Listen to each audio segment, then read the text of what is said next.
Welcome. Z lab के इस video में हम लोग पाइथागोरस थ्योरम डिस्कस करेंगे। पाइथागोरस थ्योरम के अनुसार किसी भी राइट एंगल ट्रायंगल में हाइपोटेनस का स्क्वायर बाकी दो साइड्स के सम स्क्वायर के सम के बराबर होता है। यहाँ पर देखिए ये हाइपोटेनस है AC, क्योंकि यह जो 90 डिग्री का एंगल है उसके सामने है और सबसे बड़ा साइड होता है। तो AC square will be equal to बाकी दो साइड्स का square AB square plus BC square. इसको इस तरह से भी लिखते हैं। इसको नॉर्मली आप हाइपोटेनस को H लिखते हैं और इसको परपेंडिकुलर P लिखते हैं और इसको B लिखते हैं बेस। तो आपका P square plus B square is equal to H square. इस थ्योरम के अनुसार यह होगा। ये जो नंबर हैं P, B और H, जो P, B और H जो नंबर्स इसको सेटिस्फाई करेंगे, इनको बोलते हैं पाइथागोरियन ट्रिपलेट्स। यहाँ देखिए लिखा हुआ है पाइथागोरियन ट्रिपलेट्स। और ये कुछ लिस्ट दिए हुए हैं, जैसे 3, 4, 5। अगर आप 3 स्क्वायर प्लस 4 स्क्वायर करेंगे तो आपको 5 स्क्वायर मिलेगा।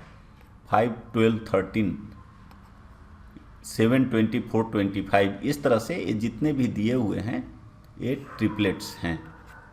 जैसे मान लीजिए यह दिया हुआ है तो इसका मतलब क्या हुआ कि 33 square plus 56 square will B 65 square. Means अगर कोई भी राइट एंगल ट्रायंगल है, इसका एक साइड 33 है, दूसरा 56 है, तो तीसरा 65 होगा। ये याद रखने से आपको एग्जाम में बहुत आसानी होती है।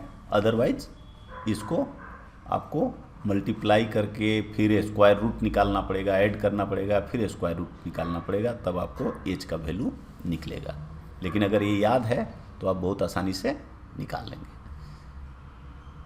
थर्ड थिंग है कि ये जो ट्रिपलेट्स हैं, जैसे मान लीजिए 8, 15 और 17 है, कोई भी ट्रिपलेट है, तो ये जानते हैं कि 8 square plus 15 square will be equal to 17 square. तो इसको अगर कोई भी नंबर से आप मल्टीप्लाई कर दीजिएगा, मान लीजिए आपने 3 से मल्टीप्लाई कर दिए, तो ये हो गया 24, यह हो गया 45 और यह हो गया 51। तो यह भी सेटिस्फाई करेगा उस रिलेशन को। Means 24 square plus 45 square will be equal to 51 square. ये मल्टीपुल हुआ। उसी तरह सब मल्टीपुल अगर इसमें कोई भी नंबर से आप डिवाइड कर दें, मान लीजिए हम ये सब में 19 से डिवाइड कर दिए, तो 8/19, 15/19 और यह हो गया 17/19। ये भी इसको सेटिस्फाई करेगा। Means 8/19 square plus 15/19 square will be equal to 17/19 square. आइए कुछ एप्लीकेशंस देखते हैं। यहाँ दिया हुआ है कि देखिए कोई राइट एंगल ट्रायंगल है, इसको मान लीजिए ABC है, एंगल B 90 डिग्री है, तो हाइपोटेनस जो है वह 25 सेंटीमीटर है, इसके सामने है। अब कह रहा है, प्रॉब्लम में है कि आपको इसका और इसका साइड, बाकी जो दो साइड्स हैं उनका सम कितना होगा, सम, ये प्रॉब्लम पूछ रहा है। और दिया हुआ है कि ये दोनों का डिफरेंस जो है 17 सेंटीमीटर है। अगर x है तो x माइनस 17 है। तो अब आप देखिए, आप जानते हैं कि P square plus B square is equal to H square. H यहाँ पे 25 है। और जब ऐसा होता है तो आप अगर ट्रिपलेट आपको याद है तो यह होता है 7, 24, 25। जैसे ही एक आया आप बाकी लिख सकते हैं। तो ये दोनों का सम पूछ रहा है, तो देखिए ये आपका आंसर में फिट बैठता है कि नहीं। 7 और 24 ऐड करिए तो 31 आया। ये देखिए ऑप्शन दिए हुए हैं और ये आपका करेक्ट आंसर है। तो इसमें बगैर कोई कैलकुलेशन के आप इमीडिएटली आंसर तक पहुंच जाएंगे। अदरवाइज अब इसको आप x मानिए, दूसरा तरीका है, और एक ये x माइनस 17 हो गया, ये दोनों को स्क्वायर करिए और ऐड करिए 25 स्क्वायर होगा, और इसको सोल्व करिए x इज इक्वल टू 24 आएगा, और इसमें से x माइनस 17 निकालिए, अगर यह 24 है तो यह 7 है, ये दोनों को ऐड करिए तो 31 आएगा, आंसर ये होगा। तो आप इस एग्जाम्पल से देख सकते हैं कि यह टाइम में कितना सेविंग करता है अगर हम इस ट्रिपलेट्स को याद रखते हैं।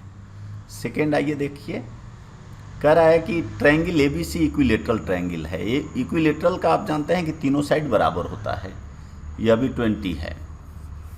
अब कह रहा है कि BC पे कोई D पॉइंट है, इस तरह से कि यह भी 10 है और यह भी 10 है, तो इसका मतलब क्या हुआ, D मिडिल पॉइंट हो गया। तो आप जानते हैं कि इक्विलेटरल ट्रायंगल में जब मिड पॉइंट को कोई वर्टेक्स से मिलाते हैं तो यह जो एंगल बनता है यह 90 डिग्री बनता है, यह 90 डिग्री बनता है। तो इसका मतलब क्या हुआ, इसमें 20 स्क्वायर, ये अगर AD है तो AD square plus 20, AD square plus 10 square will be equal to 20 square. AD square plus 10 square होगा 20 स्क्वायर के बराबर। तो AD स्क्वायर कितना हो जाएगा, 20 स्क्वायर माइनस 10 स्क्वायर, माइनस करिए 400 माइनस 100 300, और इसको स्क्वायर रूट निकालिए तो आपका आंसर आ गया 10√3।